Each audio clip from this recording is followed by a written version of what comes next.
አሉላ ብራንድ ከእስር ተፈታ። ትናንት በቁጥጥር ስር ውሎ የነበረው ተወዳጁና ታዋቂው የስፖርት ጋዜጠኛ አሉላ ፍሬው ወይም አሉላ ብራንድ ከእስር መለቀቁ ተረጋገጠ።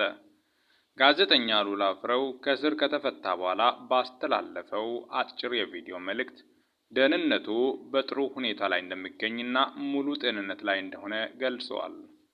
በመልእክቱም ደህና ነኝ፣ በህይወት አለው፣ በጥሩ ሁኔታ ላይ ይገኛለሁ። በጋዜጠኝነት ህይወት ብዙ ፈተናዎች ይመጣሉ። ይህ የሚጠበቅ ነው። እመቤቴ ማርያም ረድታኝ ወደ ቤቴ ስለኔ ስታስቡና ስትጨነቁ ለነበራችሁ ወዳጆቼና ቤተሰቦቼ በሙሉ ከልብ የመነጨ ምስጋና ይድረሳችሁ ሲል መልእክቱን አስተላልፈዋል።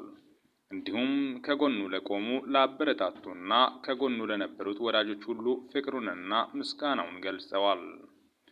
ዕለታዊ መረጃዎችን በማስመልከት ሊደመጡ የሚገቡት ወሳኝ መረጃዎችን በማስመልከትም ነው ለእናንተ ይዤላችሁ መጣሁት።